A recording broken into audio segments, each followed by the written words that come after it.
천국과 지옥이 있다는 건 아시죠?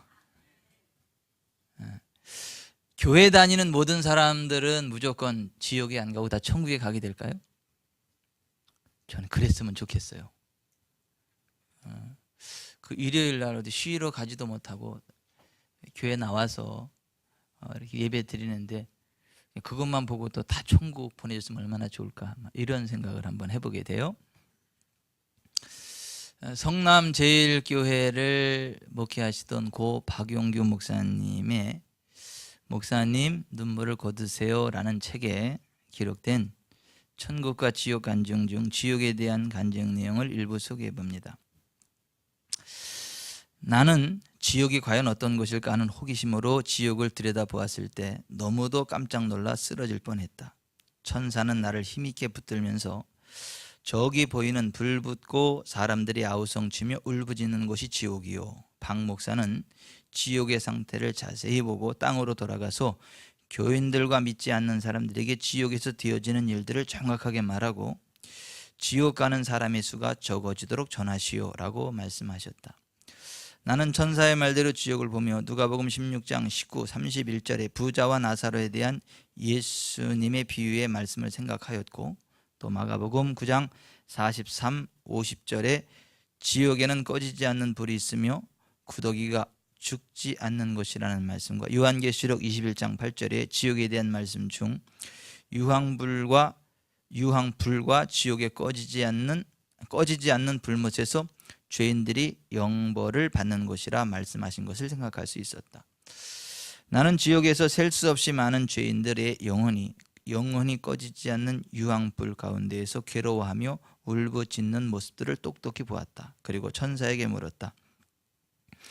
지옥에서 고생하는 구원받지 못한 영혼들은 무슨 죄를 지었기에 천국에 왔습니까? 그랬더니 천사는 저 영혼들은 땅에서 성경 말씀을 믿지 아니하고 교회와 교인들을 업신여기며 조롱하고 핍박하던 자들이며 또 세상의 부귀와 권세를 위해 신앙을 저버리고 주의를 범하는 등 성도임을 잊어버리고 살던 자들과 교회에서 직분을 가지고 분열과 분쟁을 조장하고 교회를 자기 권세의 장소로 삼아 싸움을 일삼았던 자들이다. 또한 주의 종을 자기의 일꾼으로 여겨 내어 쫓고 모독하는 등 교회를 어지럽힌 자들도 있다라고 말씀하신 것이었다. 잠시 후 천사들이 내게 박 목사, 저기 지옥의 유황 불 속에서 아우성치며 고통당하는 영혼들 중에 본 적이 있거나 아는 영혼이 있는가 하고 물었다. 그래서 다시 한번 나는 지옥에서 고통당하고 있는 영혼들을 자세히 살펴보았더니 한국 교회에서 이름이 있던 목사, 장로, 권사, 집사들이 많이 보이는 것이었다. 나는 천사에게 물었다. 저기에 있는 저 영혼들 중에는 보지도 못하고 같이 지내지도 못했지만 역사를 통해 아는 영혼들도 있고 내가 알고 지낸 영혼들도 있습니다. 저들은 한국 교회와 주님을 위해서 충성한 일꾼이라고 생각되는데 왜 고통스러운 지옥에서 영벌을 받는 것입니까? 천사들은 나의 질문에 저들은 교회를 섬기면서 교권과 명예와 권세를 위해 신앙을 떠나 자기의 유익을 구하였으며 그로 인해 교회와 총회에서 싸움과 분열로 주님의 몸된 교회를 찢고 부수고 한 죄를 용서받을 수 없는 하나님의 진노 속에 여기에 왔노라 하고 대답하는 것이었다. 죄인들이 지옥에서 이렇게 고생하고 있었다. 나는 두 천사의 안내로 지옥을 샅샅이 살펴볼 때에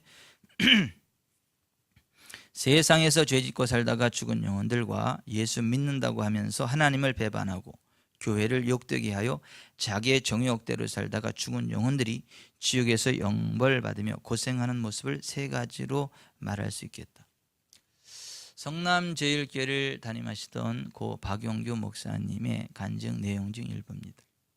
제가 어제 우리 교회 주일학교 한 학생의 간증을 들었는데 2번 천국하고 지옥을 갔다 왔다 그러더라고요. 근데 갔더니 그 엄마 집이 보석도 있는데 80평 정도 되더라고. 그리고 지옥 가는 숫자가 100명 중 2명 정도 되는 것을 보았다고 이렇게 해서 그래. 이렇게 다음에는 올라가면 누구도 같이 한번 끌어올려줘. 네, 그랬는데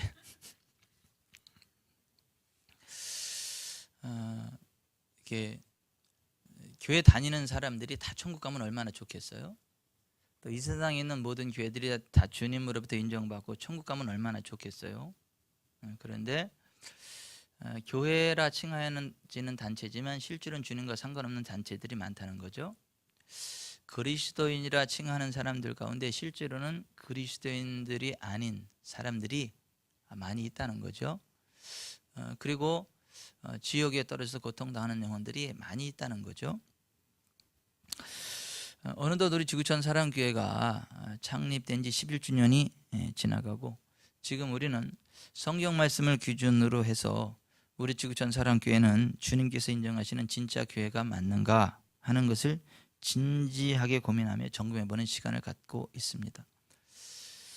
서두에 잠깐 소개해드린 고 박영규 목사님의 간증에서 보시는 바와 같이, 그리고 하나님의 말씀인 성경에 기록된 말씀에서 보시는 바와 같이 자신이 구원받은 하나님의 자녀라고 생각을 하지만 자신은 주님의 몸된 교회의 일원이라고 생각하지만 실제로는 그렇지 못한 사람들이 많이 있다는 것 기억해야 됩니다. 그리고 다른 사람은 신경 쓰지 마시고 내가 진짜 그리스도인 맞는가, 우리 교회가 진짜 교회 맞는가, 이거 진지하게 점검해 봐야 될 줄 믿습니다. 사람들이 인정해 주는 거는 안 중요해요. 주님이 인정하셔야 돼요. 외적으로 얼마나 화려한가 그렇게 안 중요해요. 진짜 주님이 인정하는가가 중요해요. 요한계시록 3장 1절에 보면 4대 교회를 향해서 주님이 이렇게 말씀하셨죠.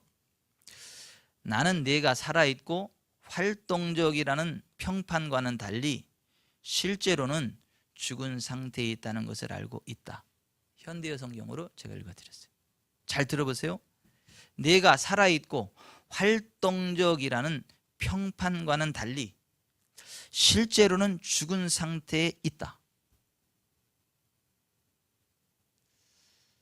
저는 우리 교회가 뭐 살아있다는 둥, 활동적이라는 둥, 부흥한다는 둥 이런 얘기는 안 들어도 좋으니까 살아있으면 좋겠어. 근데 사실도 살아있으면 또 활동적이 되겠죠. 근데 4대 교회처럼은 안 됐으면 좋겠어요. 진짜 활동적이고 역동적인 살아있는 교회가 됐으면 좋겠어요. 히브리서 6장 4절 이하에 보면 한번 빛을 받고 하늘의 은사를 맛보고 성령에 참여한 바 되고 하나님의 선한 말씀과 내세의 능력을 맛보고도 타락한 자들은 다시 새롭게 하여 회개할 수 없나니 버림을 당하고 저주함에 가까워 그 마지막은 불사름이 되리라는 말씀이 있습니다.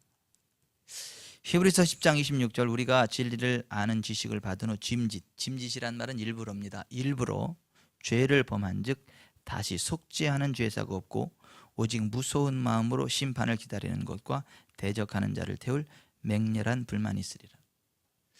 한때는 예수 믿고 구원 받았다 그러고 한때는 은사를 받아서 굉장한 하나님의 일들을 했지만 나중에는 일부러 죄악된 길을 가면서 타락해서 하나님께 버림받는 아주 저주받은 영혼들도 있다는 경고의 말씀입니다. 저는 저와 여러분이 그렇게 되지 않기를 바랍니다. 시작부터 끝까지 신실한 하나님의 백성들로 서 있기를 바랍니다. 시작부터 끝까지 주님의 인정함을 받는 복된 교회가 되기를 바랍니다. 그래서 히브리서 3장 12절 이하에 형제들아 너희는 삼가 혹 너희 중에 누가 믿지 아니하는 악한 마음을 품고 살아계신 하나님에게서 떨어질까 조심할 것이요 오직 오늘이라 일컫는 동안에 매일 피차 권면하여 너희 중에 누구든지 죄의 유혹으로 완고하게 되지 않도록 하라. 우리가 시작할 때에 확신한 것을 끝까지 견고히 잡고 있으면 그리스도와 함께 참여한 자가 되리라 했습니다. 함께 보십시다. 우리가 시작할 때에 확신한 것을 끝까지 견고히 잡고 있으면 그리스도와 함께 참여한 자가 되리라.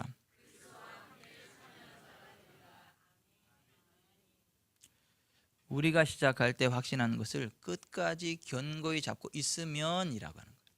그러면 그리스도와 함께 참여한 자가 되리라고 하는 거예요. 여러분, 우리의 믿음을 끝까지 지킵시다. 우리의 거룩과 정결을 끝까지 지킵시다. 그래서 진짜 천국에 참여하는 자가 됩시다. 성경에서는 어떤 교회가 주님으로부터 인정을 받는 진짜 교회라고 말씀을 하고 있는가? 첫째, 참된 복음으로 많은 영혼들을 천국으로 인도하는 교회. 둘째, 하나님을 향한 진정한 예배가 있는 교회. 셋째, 믿음의 기도가 있는 교회. 이 교회가 진짜 교회다라는 거 지난 3시간에 걸쳐서 살펴봤어요. 오늘 네 번째 시간으로 주님께 인정을 받는 진짜 교회는 성령님의 운행하심이 충만한 교회입니다. 따라서 하십시다. 성령님의 운행하심이 충만한 교회. 성령님의 운행하심이 충만한 교회. 그 교회가 진짜 교회라고 하는 것입니다. 여러분, 이곳에 산소가 있습니다. 우리 눈에 보이지 않습니다. 느낌으로 느껴지지 않습니다. 그럼에도 불구하고 산소가 있기 때문에 지금 우리가 살아있고 살아갈 수가 있습니다. 산소가 눈에 보이지는 않고 잘 느껴지지는 않지만 산소가 없는 진공 상태에서 우리는 살아갈 수 없어요. 산소가 없으면 우리는 죽습니다. 그런 의미에서 산소는 우리의 생명입니다. 눈에 보이지는 않지만 실제적입니다. 그런 식으로 우리의 영혼육, 우리의 삶 가운데 생명력을 부여해 주시는 제3위의 하나님이 계시는데 그분이 보혜사 성령님이라고 성경이 말씀합니다. 산소가 우리 몸에 생명이 되는 것처럼 보혜사 성령님은 우리의 영혼육과 삶의 현장에 생명력이 된다라고 하는 것 성경이 말씀합니다. 성령님이 우리와 함께 해주시면, 그리고 우리에게 생기로 역사해 주실 때 우리는 영적인 활기를 얻게 되고 우리의 삶의 총체적인 부흥을 맛보게 된다고 성경이 말씀합니다. 성령님이 운행하시면 마른 뼈와 같은 죽은 존재들에게도 새 생명의 역사가 나타납니다. 성령님이 운행하시면 환경이 회복되고 재정적인 부흥도 일어나게 됩니다. 성령님이 운행하시면 교회가 시작되고 부흥하며 교회의 생명이 성령님의 운행하심 안에서 유지됩니다. 그러므로 우리의 삶이 회복되고 교회가 건강하게 성장하려면 성령님의 운행하심이 강력하게 흘러넘쳐야 하는 것입니다. 고린도전서 14장 26절, 그런즉 형제들아 어찌할까? 너희가 모일 때 각각 찬송시도 있으며 가르치는 말씀도 있으며 계시도 있으며 방언도 있으며 통역함도 있나니 모든 것을 덕을 세우기 위하여 하라. 만일 누가 방언으로 말하거든 2사람이나 많아야 3사람이 차례를 따라하고 한 사람이 통역할 것이요, 만일 통역하는 자가 없으면 교회에서는 잠잠하고 자기와 하나님께 말할 것이요, 예언하는 자는 2이나 3이나 말하고 다른 이들은 분별할 것이요, 만일 곁에 앉아 있는 다른 이에게 계시가 있으면 먼저 하던 자는 잠잠할지니라. 너희는 다 모든 사람으로 배우게 하고 모든 사람으로 권면을 받게 하기 위하여 하나씩 예언할 수 있느니라 했습니다. 요엘서 2장 28절에 그 후에 내가 내 영을 만민에게 부어주리니 너희 자녀들이 장래일을 말할 것이며 너희 늙은이는 꿈을 꾸고 너희 젊은이는 이상을 볼 것이며 그때 내가 또 내 영을 남종과 여종에게 부어줄 것이며 내가 이적을 하늘과 땅에 베풀리니 곧 피와 불과 연기 기둥이라 했습니다. 피는 예수님의 보혈이고 불은 성령님의 임재의 표징으로 성령님을 대동하는 불꽃 천사들을 말하고요, 연기 기둥은 하나님께서 임재하실 때 뿌려지는 영광의 구름을 이야기하는 것입니다. 성부, 성자, 성령 하나님께서 함께하는 교회가 진짜입니다. 피와 불과 연기 기둥이 역사하는 것이 진짜 교회입니다. 우리 교회가 그렇게 되기를 바랍니다. 저와 여러분이 그렇게 되기를 바랍니다. 우리가 그것을 사모해야 하나님께서 그런 은혜를 베푸십니다. 시편 107편 9절에 그가 사모하는 영혼에게 만족을 주시며 줄인 영혼에게 좋은 것으로 채워주심이로다 했습니다. 사모하시길 바랍니다. 사무엘 선지자와 그의 선지 생도들이 라마나왑에 모여 하나님을 예배하며 기도드리고 있었을 때 그들에게 성령님이 강력하게 임재해 주셨습니다. 그때의 상황에 대해서 성경이 이렇게 말하죠. 오늘 본문 사무엘상 19장 19절부터 봅니다. 어떤 사람이 사울에게 전하여 이르되 다윗이 라마나에서 있더이다 하며 사울이 다윗을 잡으러 전령들을 보냈더니 그들이 선지자 무리가 예언하는 것과 사무엘이 그들의 수령으로 선 것을 볼 때 하나님의 영이 사울의 전령들에게 임하며 그들도 예언을 한지라. 어떤 사람이 그것을 사울에게 알리며 사울이 다른 전령들을 보냈더니 그들도 예언을 했으므로 사울이 세 번째 다른 전령들을 보냈더니 그들도 예언을 한지라. 이에 사울도 라마로 가서 세구에 있는 큰 우물에 도착하여 물어 이르되 사무엘과 다윗이 어디 있느냐. 어떤 사람이 이르되 라마나에서 있나이다. 사울이 라마나에스로 가니라. 하나님의 영이 그에게도 임하시니 그가 라마나에서 이르기까지 걸어가며 예언을 하였으며 그가 또 그의 옷을 벗고 사무엘 앞에서 예언을 하며 하루 밤낮을 벗은 몸으로 누웠더라. 그러므로 속담에 이르기를 사울도 선지자 중에 있느냐 하니라. 이 말씀과 같이 하나님의 사람 사무엘이 그를 추종하는 선지자의 무리들과 함께 라마나에서 전심으로 하나님을 예배하며 기도하고 있었을 때 그곳에 성령님의 운행하심이 강력하였기에 예언이 선포됐다는 것입니다. 여러분, 성령님이 강력하게 임재하시면 예언이 선포됩니다. 그리고 그 아멘으로 받을 때 그대로 역사합니다. 그것에 성령님이 운행하심이 얼마나 강력했던지 사무엘 또 그 선지 생도들에게 예언의 영이 흘러나가고 있었다라고 하는 것입니다. 그리고 그것에 들어오는 사람은 누구나 할 것 없이 모두가 다 성령의 충만하심과 기름 부음을 경험하게 되었다는 것입니다. 심지어는 그것에 숨어있던 다윗을 죽이려던 자객들까지도 그것에 들어오면서 성령의 기름 부음을 받고 예언을 하게 됐다는 것입니다. 들어오는 모든 자객들이 다 예언을 하게 됐다는 거예요. 다윗을 죽이려고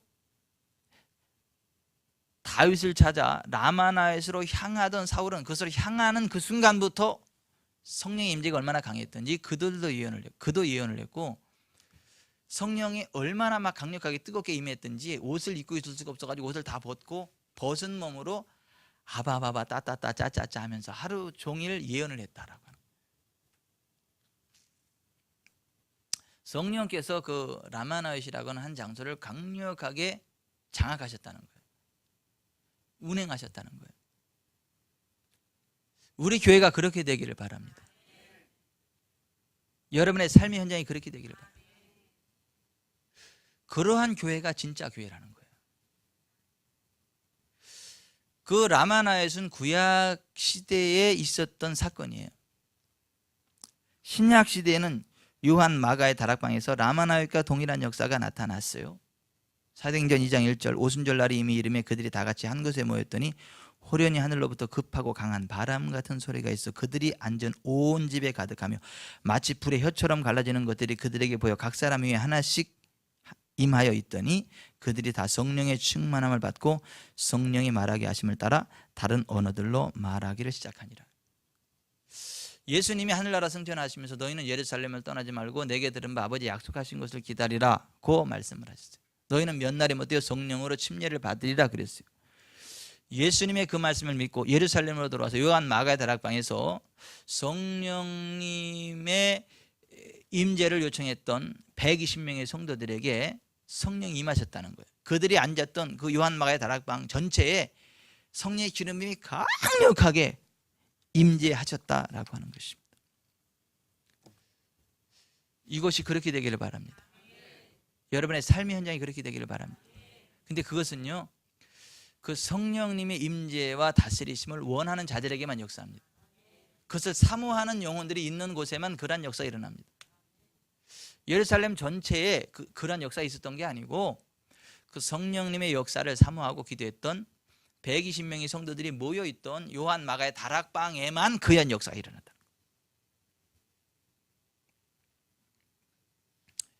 이 시대 사실은 모든 교회들이 그렇게 돼야 됩니다. 그런데 그런 교회들이요 거의 안 보여요. 저는 우리 교회라도 그렇게 돼야 될 줄 믿습니다. 우리만큼이라도 그렇게 돼야 될 줄 믿습니다. 그래서 이곳에 임재하신 하나님의 성령의 권능이 얼마나 강력한지 사람들이 그걸 구경하러 와야 돼요. 그리고 예배드리러 온 안에 때려잡으려고 깡패 같은 남편이 오다가 여기서 뒤집어져 가지고 살아계신 하나님을 만나야 돼요. 라마나요에서 그런 역사가 일어났지 않습니까? 그러한 역사가 있는 교회가 진짜 교회예요. 저는 우리 교회가 그런 진짜 교회가 되기를 바라요. 사람들만 모였다 헤어지는 그런 교회 말고요, 진짜 성령님이 강력하게 운행하시는 교회. 아멘. 우리가 그것을 사모하고 그것을 인정하고 그것을 기대할 때 그 같은 놀라운 일들이 일어납니다. 아멘. 뭐 그 비슷한 역사들이 좀 일어났던 게 우리 존 피터스 목사님 모시고 기름 부음 성회할 때, 뭐 그와 좀 비슷한 뭐 그러한 일들이 좀 일어났고, 그때에 기름 부음 받은 분들이 삶의 현장에서 좋은 일들이 일어나는 것들을 봅니다. 아멘. 그때 이렇게 기도 받으면서 막 전기가 막 전기에 감전되는 것처럼 이래가지고 막 그냥 이렇게 막 넘어지가지고 정신 못 차리고 있다가 그 이후에 막 좋은 일들이 막 생기는 것들을 경험하고 있다. 뭐 이런 간증도 듣고, 기도받고 쓰러졌는데 정신 말똥말똥해서 일어나야 되나 말아야 되나 고민하다가 에라 모르겠다 이러고 일어나가지고 막 그런 간증도 들었고 일어나야 되는데 몸이 말이 안 들어서 또 참 곤란했다, 그런 간증도 들었고. 근데 어찌 됐거나 그때 이렇게 성령께서 임재하시면서 뭐 치유받은 분들도 있고, 그 이후에 기름 부음의 역사 일어나는 일들도 있었고. 근데 그런 뭐 기름 부음 성이나 그런 특별한 때만 그러는 게 아니고 늘상 그래야 됩니다. 우리의 예배가 늘상 그래야 되는 거예요. 그런 은혜를 사모해야 되는 거예요. 아멘. 근데 그 은혜를 사모할 때 역사합니다. 인정할 때 역사합니다. 존 피터스 목사님이 신났어요. 왜 신났냐 하면 이렇게 믿음이 센 교회가 있냐, 이렇게 은혜를 사모하는 교회가 있냐. 너무너무 신나가지고 그냥 말씀은 안 전하고 사역만 하다 가셨잖아요. 왜 그러죠? 성령님을 우리가 사모하니까, 그 은혜를 인정하니까. 받으면 역사한다 그러니까 우리들은 또 그냥 저를 닮아서 다 단순하잖아. 그래서 그런 줄 알고 아멘 하잖아. 그러니까 주님이 그대로 역사하잖아요. 아니, 성령님은 어느 곳에 운행하시냐면요, 성령님을 인정하는 곳에, 성령님을 환영하는 곳에.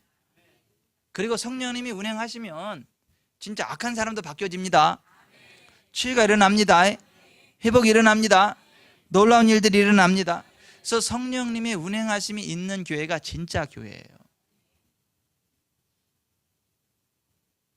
그래서 성령님이 운행하심 가운데 치유와 회복을 경험한 우리 교회 김모 성도님이 그 친구 전도사님한테 그걸 이야기를 했다는 거 아니에요. 내가 이제 지구전사랑교회 가서 이러한 성령님이 운행하신 가운데 이러한 은혜를 경험했다, 이런 환상을 보게 돼서 내가 이런 회개를 하게 됐고 이런 치유를 받았고 이런 좋은 일들이 있었다 막 간증을 했더니 그 전도사님 친구가 거기 이단 아니냐 그랬더래.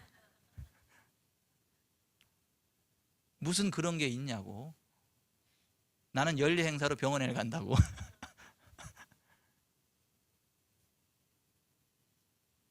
그래서 상처를 받았어 우리 교회 성도님이. 아니 내가 치료받았다는데, 아니 내게는 좋은 일이 있었다는데 같이 기뻐해 주지는 못할 망정, 아니 전도사님이라는 친구가 어떻게 그렇게 이 상처를 받아가지고, 상처까지는 아니고 하여튼 마음에 그래가지고 저한테 그것을 말씀을 하시더라고. 여러분, 성령님이 운행하심이 있는 교회가 진짜 교회입니다.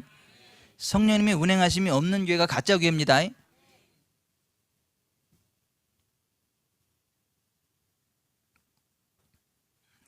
성령님께서는 어떤 분이시냐 하면 영원하신 하나님이세요. 창세기 1장 1절, 태초에 하나님이 천지를 창조하시니라. 땅이 혼돈하고 공허하며 흑암이 깊음 위에 있고 하나님의 영은 수면 위에 운행하시니라. 아멘.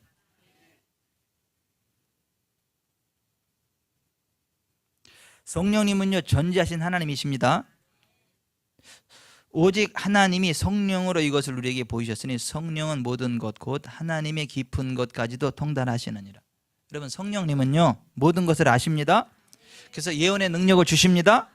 사람들의 과거와 현재의 모든 일들을 다 아시기 때문에 예언 사역으로 그들의 미래가 생명과 붕의 길이 될 수 있도록 정확하게 조치해 주십니다.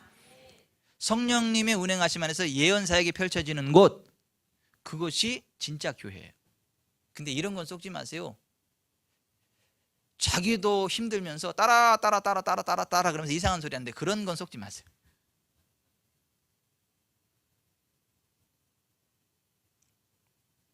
그러나 진짜 예언이 있습니다. 성령님이 운행하신 가운데 진짜 예언이 있습니다. 있어요.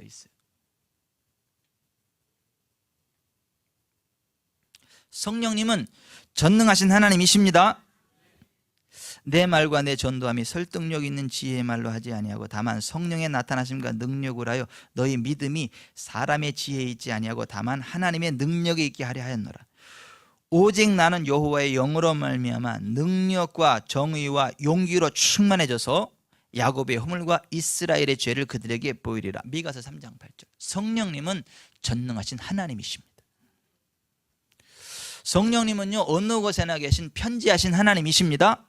시편 139편 7절. 내가 주의 영을 떠나 어디로 가며 주의 앞에서 어디로 피하리까. 성령님은 어디에나 계시기에 우리가 성령님을 환영하고 의지하는 그 순간에 바로 역사해 주시는 분입니다. 성령님은 어디에나 계세요. 그래서 우리가 환영하고 인정하고 의지하고 나아갈 때 역사하십니다. 아멘. 아까 제가 일부 예배 끝나고 저쪽으로 가다가 어떤 분을 만나가지고 이렇게 안부를 묻는데 성령님이 만져주심이 좀 필요한 상태야. 그래서 여기 앉아봐요. 그리고 자꾸 기도를 했더니 역사하셔. 그 왜 조금 전에는 역사 안 하시고 그때는 또 역사하시죠? 도움을 요청하니까, 성령님의 도우심을 요청하니까, 역사해달라고 정정의 말씀을 드리니까. 성령님은요, 편지하신 하나님이십니다.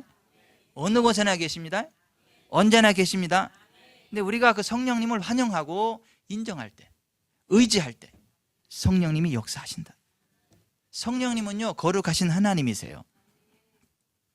성령님은요, 세상이 보지도 알지도 못하는 진리의 영이십니다. 요한복음 14장 17절. 그는 진리의 영이라 세상은 능히 그를 받지 못하나니 이는 그를 보지도 못하고 알지도 못함이라. 그러나 너희는 그를 아나니 그는 너희와 함께 거하시며 또 너희 속에 계시겠습니다. 그랬어요. 세상은요, 보지도 못하고 알지도 못한다는 거예요, 성령. 근데 우리는 안다는 거예요.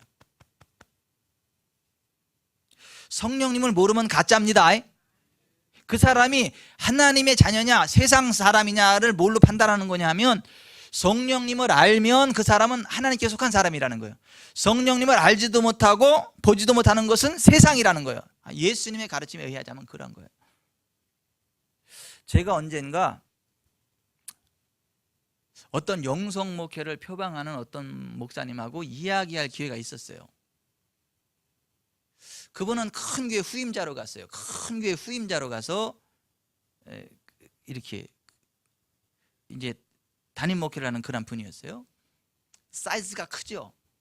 그리고 영성 목회를 표방을 하고 성령 목회를 표방을 하고, 그분하고 이렇게 이야기를 나누는 거예요. 이렇게 이런저런 이야기를 나누다가 제가 성령님이 운행하심에 대해서 성령님에 대해서 말씀을 드렸어요. 그랬더니 그분이 저를 이렇게 쳐다보더라고요. 이렇게 이해 못하겠다는 거예요.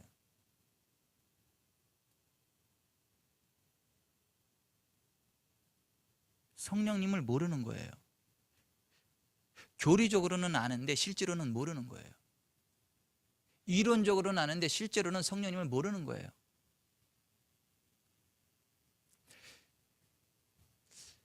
제게 감지된 그것이 진짜라면, 그것이 맞다면, 제 오판이 아니고 맞다면 그분은 세상이에요?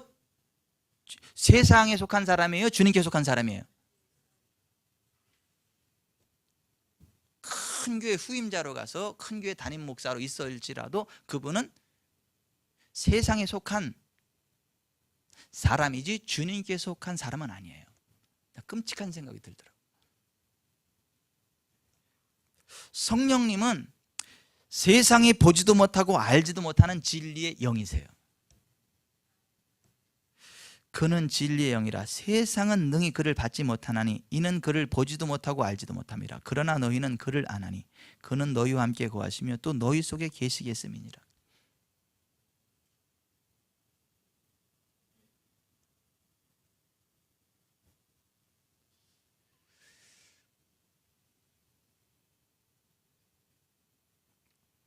성령님은 우리를 도우시고 가르치는 보혜사가 되십니다.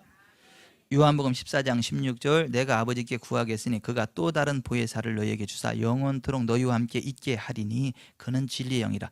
세상은 능히 그를 받지 못하나니 이는 그를 보지도 못하고 알지 못함이라. 그러나 너희는 그를 아나니 그는 너희와 함께 거하시며 또 너희 속에 계시겠음이니라. 성령님은 우리를 도우시고 가르치시는 보혜사가 되신다. 여러분, 성령님을 의지하십시오. 성령님의 가르치심을 요청하십시오. 성령님 이럴 때는 어떻게 해야 되는 거죠? 성령님 도와주세요 하고 성령님을 의지하십시오. 그럼 성령님이 가르쳐 주십니다. 성령님이 알게 하십니다. 성령님이 우리를 도와주십니다. 성령님은 우리의 보혜사가 되신다. 그러면 우리가 이 성령님의 도우심을 어떻게 받을 수 있나? 성령님은 어떤 사람에게 임재하시나? 성령님은 어떤 사람에게 역사해 주시나? 첫째, 예수님을 죄사함의 주님으로 믿는 사람에게 임하십니다. 따라서 하십시다. 예수님을 죄사함의 주님으로 믿는 사람에게 임하십니다. 아멘.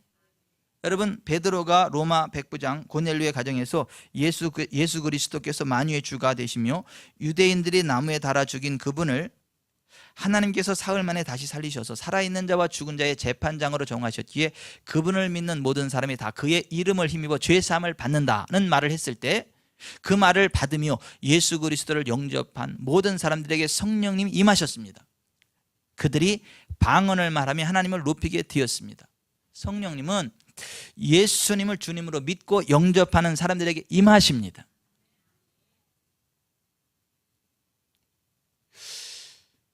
예수님 외에 다른 구원자도 있다라고 인정하는 분에게는 역사 안 하십니다. 이를테면 예수님도 그리스도고 부처님도 그리스도다, 성모 마리아도 그리스도다, 이런 식으로 믿는 분에게는 역사 안 하세요. 그 종교다원주의자들에게는 역사 안 하세요. 예수님만이 구원자 되심을 증거하시는 분이 성령님이십니다. 그것을 인정하고 고백하는 사람들을 도우시는 분이 성령님이십니다. 하나님께 순종하는 자에게 임하시고 역사하시는 분이 성령님이십니다. 사도행전 5장 32절 우리는 이 일의 증인이요 하나님이 자기에게 순종하는 사람들에게 주신 성령도 그러하니라. 여러분, 하나님께 순종하시기 바랍니다. 하나님께 순종할 때 성령님이 임하세요. 또 성령님이 임하시면 더 능력 있게 하나님께 순종하게 됩니다. 이게 선순환이 일어나는 거예요. 근데 하나님께 불순종하면 성령이 안 임하세요. 성령이 임하시지 않으면 더 어긋난 길로 갑니다. 성령님을 환영하며 의지하며 기도하는 사람에게 임하십니다. 요한복음 20장 22절 이 말씀을 하시고 그들을 향하여 숨을 내쉬며 이르시되 성령을 받으라. 받는다, 람바노라는 말은 환영하고 모셔드린다, 그런 얘기예요. 성령님을 환영하고 모셔드리라. 아멘. 우리가 성령님을 환영하고 모셔드릴 때 성령님이 임하신다는 거예요. 제가 오산에서 부교육자로 있을 때 오산시 기독교 연합회에서 이렇게 부흥회를 했었어요. 그때 어떤 그 연합 집회 할 때요, 그때 제가 갔었어요. 왜냐하면 오산시 기독교 연합회 부흥 집회인데 오산시에 있는 목회자가 안 가면 안 되잖아. 아니에요? 맞잖아요. 나 가기 싫어도 내가 거기 소속된 데 가야지. 그래서 갔어요. 그래서 딱 앉아 있는데요, 마음이 불편하더라고. 마음이 너무 불편하고 안 좋아. 그냥 일어나서 나오고 싶더라고. 왜냐하면 거기 부흥 강사 꼭 기생 오래비 같아. 옷도 그렇고 말하는 것도 그렇고요. 거기다가 혀가 반토막 잘라졌는지 말은 반말 비슷하게 하고, 제가 안 좋아하는 스타일을 다 가지고 있더라고. 여기서 뭐가 올라와야 되더라고. 그래서 앉아있기가 싫더라고요. 그래서 그냥 딱 일어나서 나오려고 그래요. 나오고 싶었어. 근데 그때 이런 생각이 들더라고. 네가 설교할 때 다른 사람들이 그러면 좋겠냐? 심은 대로 거둔다. 그래서 내 마음에 안 들어도 끝까지 앉아있어요. 이렇게 앉아있었어 그냥 이렇게. 아니 그래서 앉아있었어요. 그래서 딱 앉아있었는데 희한합니다. 딱 처음에 첫인상은 딱 그랬는데 앉아서 들으니까 희한하게 은혜가 됩니다. 아니 희한하게 은혜가 돼. 그리고 막 은혜가 되고 진짜 막 이렇게 하나님의 어떤 그런 저기들이 이해가 안 가는 거야. 이성에서는 반대를 하니까 이거 이성적으로는 반대가 되는 거지. 기생 오래배 같죠. 말도 뭐 혀를 잘라 먹었는지. 근데 여기서는 막 은혜가 되고 이게 막 되는 거. 도대체 이해가 안 가더라. 이게 따로따로 놀더라니까 이게. 이건 또 뭔가 이게 진짜 이해가 잘 안 가더라고요. 근데 제가 그 원인을 깨달았어요. 뭐냐면 그분이 말씀을 증거하다가 이런 말씀을 하시더라고요. 본인은 어디를 가든지 제일 먼저 강단 앞에 가서 무릎을 탁 꿇고 그랬는데 성령님을 인정합니다, 환영합니다, 도와주세요. 그걸 꼭 한다는 거예요.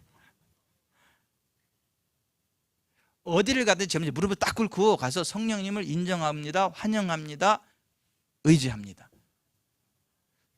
그래서 내가 저거였네 저거. 저 기생 오래배 같아도 성령님 역사니까 되는 거야. 아니 그때 혀를 반토막 잘라 먹어도 성령님이 도와주시니까 되는 거는데 그때 깨달아서 그때. 여러분 성령님을 환영하십시오. 성령님을 인정하십시오. 성령님을 의지하십시오. 그러면 겉보기와 달리 좋은 일들이 있습니다. 성령님이 역사하십니다. 성령님은 어떤 사람이 임하시고 도와주시느냐 하면 전도하는 사람들에게, 전도할 때 사도행전 1장 8절 오직 성령이 너에게 임하시면 너희가 권능을 받고 예루살렘과 온 유대와 사마리아와 땅끝까지 이르러 내 증인이 되리라. 사도 바울이 말하기를 내 말과 내 전도함이 설득력 있는 지혜의 말로 하지 아니하고 다만 성령의 나타나심과 능력으로 하여 너희 믿음이 사람의 지혜에 있지 아니하고 다만 하나님의 능력에 있게 하려 하였노라. 여러분 전도할 때 성령님이 도와주십니다. 성령님이 능력으로 역사하십니다. 여러분 전도합시다. 전도합시다. 사람들 만나면 전도하세요. 무조건 어디 안 아프냐고 물어보세요. 그래서 아프다 그러면 할렐루야 하세요. 그리고 예수님의 이름으로 기도하세요. 그럼 역사하십니다. 네. 무조건 어디 꼬인 데 없냐고 물어보세요. 꼬였다 그러면 할렐루야 하고 나서 예수의 이름으로 풀릴지어다 하세요. 아니 이게 전도입니다. 돈 필요하지 않냐 그럼 돈 필요하다 그러면 할렐루야 그리고 예수의 이름으로 부자 될지어다. 그리고 교회 나가자 그러세요. 하나님이 도와주셔야 된다. 아니 이게 전도입니다. 아니 성령님은 도와주신다고. 전도할 때 도와주신다고. 전도하려고 할 때 도와주신다고. 전도할 때 도와주신다고. 영혼 구원하려고 할 때 도와주신다고.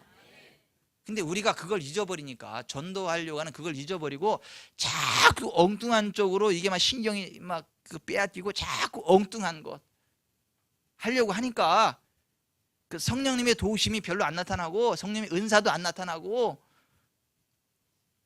뭔가 열심히 하는 것 같은데 뭐 나사 빠진 모처럼 늘 그냥 좀 뭔가 좀 허전하고 그러는 거지.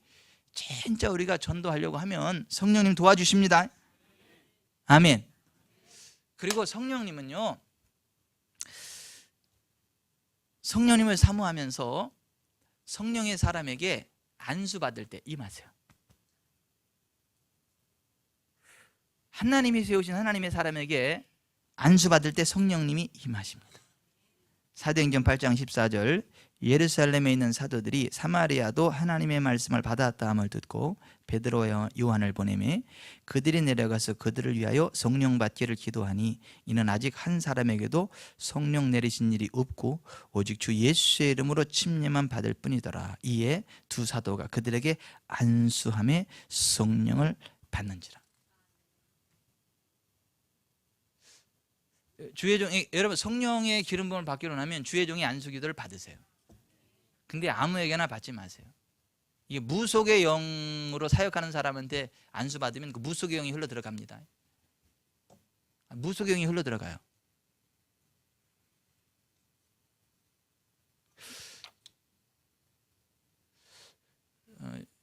제가요 영 분별할 수 있는 그 비결 하나 가르쳐 드릴게요. 그분이 어울리는 사람들이 어떤 사람인가를 보면 그 영적인 상태를 정확히 알 수 있어요.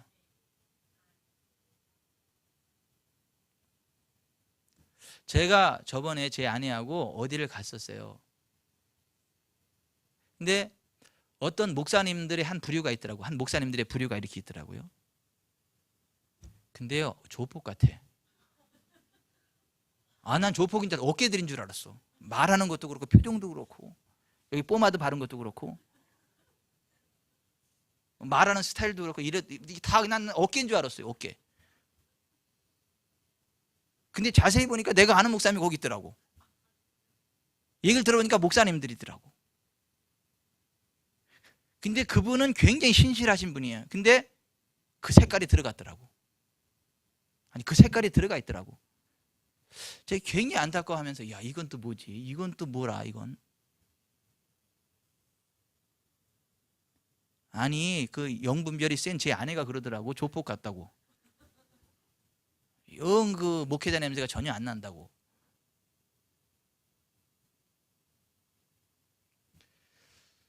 영적인 전이가 있어요.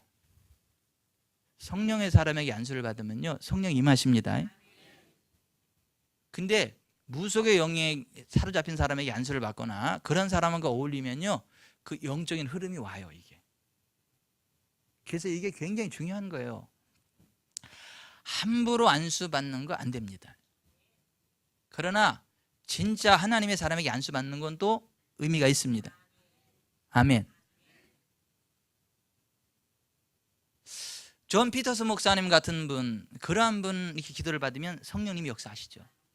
그분은 굉장히 신실하신 분이에요. 굉장히 겸손하신 분이세요.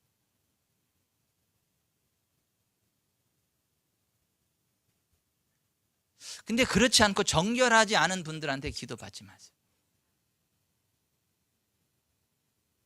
제 주변에 그런 분들이 있어요. 어디 가서 예언기도 한 방이면 다 끝날 줄 알아요. 가서 예언기도 한 방 받으면 모든 게 해결될 줄 알아. 삶이 다 꼬인 게 풀어지고 해결될 줄 알아. 그래서 예언기도 받으라. 예언한다는데 뭐 쫓아다니면서 막 그러지 마세요. 더 꼬입니다. 더 꼬여. 거기서 이상한 영 받습니다. 그래서 사람이 교만해져요.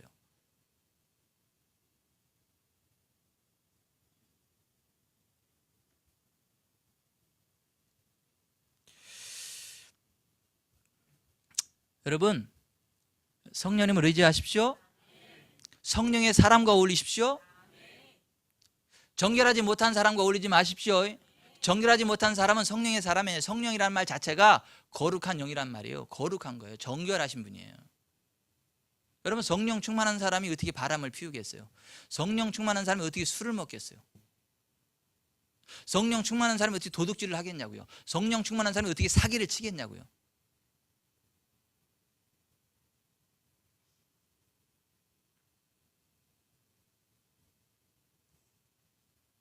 여러분 성령이 우리 가운데 역사하면요 우리가 거룩해지게 됩니다.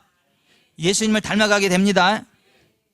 그 능력 있는 그리스도의 증인이 됩니다. 능력이 흘러갑니다.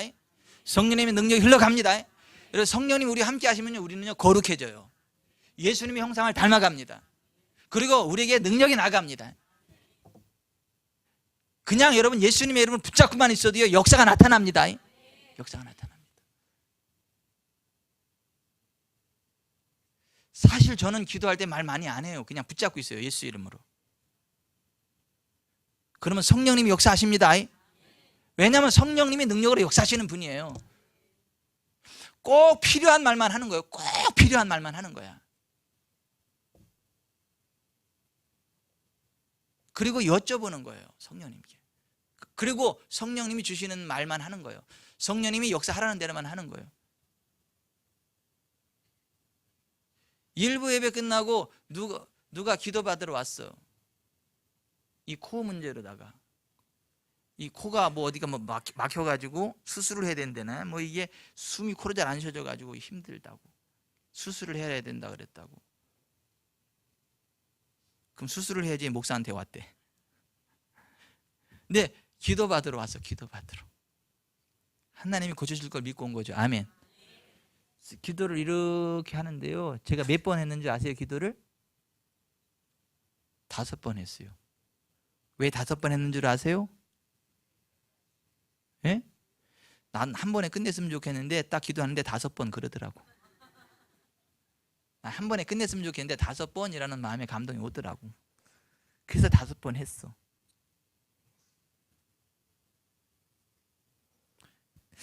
그랬더니 거의 97% 괜찮았다 그러더라고. 우리가 성령님을 의지하잖아요. 성령님을 인정하잖아요. 성령님을 기대하잖아요. 그럼 성령님이 역사하십니다. 성령님이 도와주십니다. 그리고 우리 예수님의 형상 닮아가게 합니다. 그래서 우리가 진짜 성령의 사람 되는 거 중요해요. 우리 교회도요, 성령님 운행하셔야 돼요. 그렇지 않으면 깡패 집단 돼요. 아니, 성령님이 운행하심이 없으면 깡패 집단 된다고요. 누가 깡패 되느냐고요? 장로님 깡패 돼.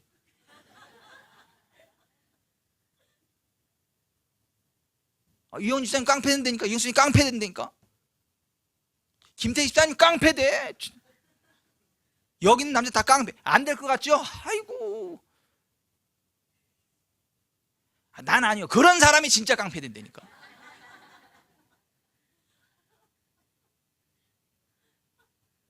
아니, 여러분, 제가 웃자고 하는 얘기가 아니고, 목사가 어느 교회 부임해 갈 때 있잖아요. 어떤 사람을 조심하라 그러냐면, 이렇게 목사가 어디 부임해 갈 때 제일 먼저 가방 받으러 오는 그 사람이 쪼가내니까 절대 그 사람 믿지 말고 조심해라. 근데 실제로 또 그래 보면 왜 그런 줄 아세요? 성령의 사람이 아니라 자기 열정에 사로잡힌 사람들일 경우가 많아요. 반드시 그런 건 아니에요. 무슨 얘기냐면, 성령님의 역사하심을 따라 나아가는 그게 아니라 자기 열정에 사로잡혀가지고 하나님의 일을 하겠다는 거지. 그러니까 자기 열정으로 목사 되려고 자기 열정으로 목사 쫓아버려. 자기 마음에 안 든다고.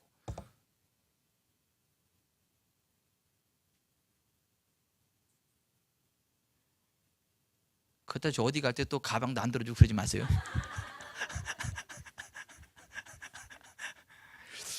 성령님의 운행하심이 있을 때 거룩해집니다. 예수님 형상을 닮아갑니다. 예수님 인격이 나타납니다. 교회에 성령님이 운행하심이 있을 때 하나님의 양무리가 돼가지고요, 온전하게 돼요. 정결하게 돼요. 유순하게 돼요.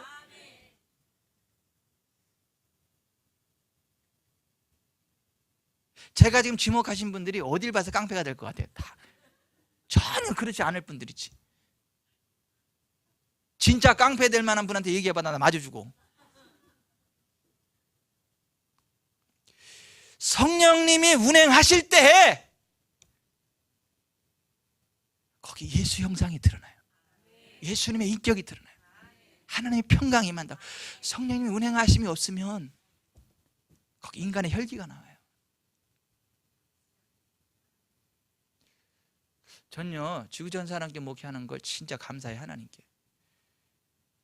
왜 감사하냐면요, 우리 교회는 악신 사람이 없어. 아니, 악신 사람이 없어. 악한 사람이 없어. 다 유순해, 평안해. 그 어느 때 아니하면 다른 교회하고 붙여놔 보면 알아. 안에 다른 교회 성도들하고 섞어보면 알아. 양가 염소가 확연히 그냥 드러나.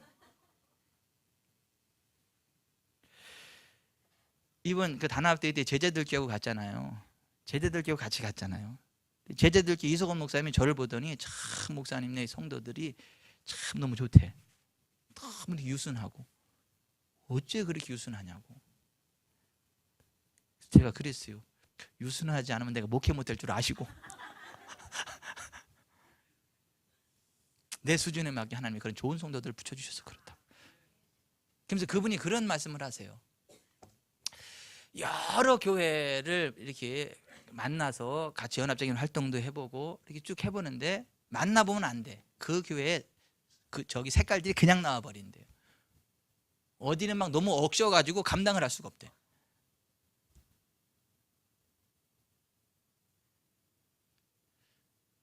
근데 우리 교회가 이만큼 유순한 원인이 뭔 줄 아십니까? 성령님이 운행하심이에요. 성령님이 운행하심 때문에 그래요. 성령님의 운행하심이 있는 교회가 진짜 교회예요. 성령님의 운행하심이 있어야 거룩해져요. 정결해져요. 능력 있게 돼요. 회복이 됩니다. 아멘. 여러분, 일제강점기에 한국교회를 위해 크게 쓰임받았던 주의 종들 가운데 김익도 목사님이 계셨어요. 황해도에서 이름난 깡패였죠. 안악읍 장날이 되면 그가 나타날까 봐 걱정을 하면서 장을 보는 일이 한두 해가 아니었죠. 1900년 어느 날 안악 장날을 맞이하여 안악교회에서 부흥사경회가 개최됐죠. 이날 성령 충만한 소알론 선교사님 부인이 안악 장터에 나가 전도지를 돌리고 있었죠. 때마침 그 지역에 깡패 김익두 청년이 나타났고 선교사님 부인은 그에게 전도지를 건네주었죠. 오늘 밤 안락교회에서 부흥사경회 하니까 꼭 나오세요. 서툰 한국어였지만 알아들었던 김익두는 그 자리에서 전도지를 들고 코를 풀었습니다. 이 광경을 보던 선교사님 분이 정색으로 말했습니다. 당신 코 오늘 밤 썩 섭니다. 근데 그게 예언적 선포입니다. 아니 이게 성령 충만하니까 그게 나가는 거예요. 다른 사람들이 어떻게 하고 있어요? 맞아 죽을까 봐 이랬어요. 다 이렇게 쳐다보지도 못해. 맞아버리게 이렇게 다 이렇게 고개 돌리고 있어요. 근데 이 소알론 선교사님 그 부인은 뭐예요? 겁도 없어. 당신 코 오늘 썩 섭니다. 그러다가 이거 맞아 죽으면 어떡하려고. 근데 아니 성령 충만하니까 이게 막 담담히 나가는 거예요. 예언적인 선포가 나가는 거죠. 그 시간 후 김익두는 술에 만취가 되어서도 그 말이 잊혀지지 않는 거예요. 집으로 돌아가는데 술 취해서 잠을 자다가도 말고 그게 자꾸 생각이 나고 술 취하면 일어나가지고 코를 만지면서 내 코 썩지 않았나 막 그러는 거예요. 여러분 성령님이 강하게 역사하면요 취중에도 안 잊혀집니다. 한숨도 자지 못하고 뒤척이면서 자꾸 코를 만지면서 막 그 부담이 생기는데 그러면서 동시에 환상이 열리는 거야. 막 지난날의 잘못들이 환상으로 확 지나가는데 이게 감당할 수가 없는 거죠. 그리고 진짜 코가 썩을 것 같은 막 부담이 생겨가지고 얼마나 코를 맞췄든지 코가 시뻘개진 거야. 그럼 시뻘거진 코를 보면서 무슨 생각이 들죠? 또 진짜 썩나 이런 생각이 들지 않겠어요? 그래가지고 그 다음날 코가 썩으면 어떻게 할까 걱정이 돼가지고 그 안락교회로 온 거예요. 부흥회하는데. 근데 그 김익두가 나타나니까 사람들이 다 긴장하는 거야. 행패 부리러 왔는 줄 알고. 그리고 소알론 선교사님에게 행패 부리지 않을까 막 사람들이 다 두려워 떨고 있는 거예요. 다 두려워서 떨고 있는 거예요. 근데 소알론 선교사님의 설교를 듣던 김익두가 갑자기 대성통곡을 합니다. 그러면서 선교사님 저 같은 죄인도 용서받을 수 있습니까? 엉엉 울어대. 낮 성경 공부가 끝난 후 소알론 선교사님은 김익두 청년에게 가서 안수기도를 하고 깊은 대화를 나눴죠. 그해 7월 세례를 받았어요. 그 다음 해인 1901년 재령업교회 전도사로 심무했어요. 1910년 평양 장로회 신학교를 졸업해서 목사가 됐고 후일 전국을 무대로 복음을 전하는 주의 종이 됐죠.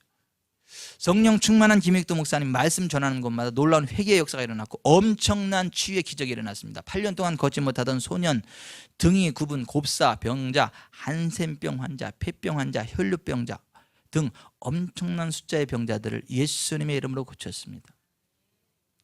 1950년 10월 14일 새벽 신천교회에서 새벽 기도를 드리는 중에 교회당에 난입하여 무차별 사격을 감행한 공산군들의 총에 맞아 수십 명의 성도들과 함께 순교의 제물이 되셨습니다. 살아생전 김익두 목사님은 부흥사경회를 무려 770여 회를 인도했고 150여 교회를 설립했고 1만여 명의 불치병 환자들을 구했고 그로 인해 목사된 사람이 200여 명에 이르렀다.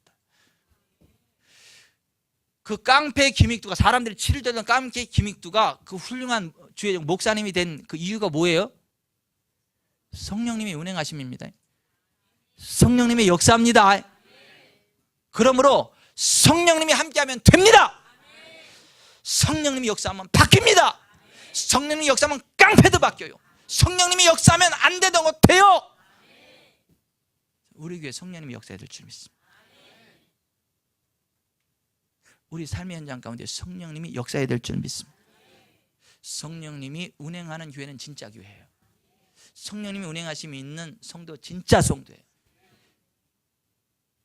예수의 이름으로 안구 건조증 떠나갈지어다. 눈물샘이 열릴지어다. 믿음으로 받으세요.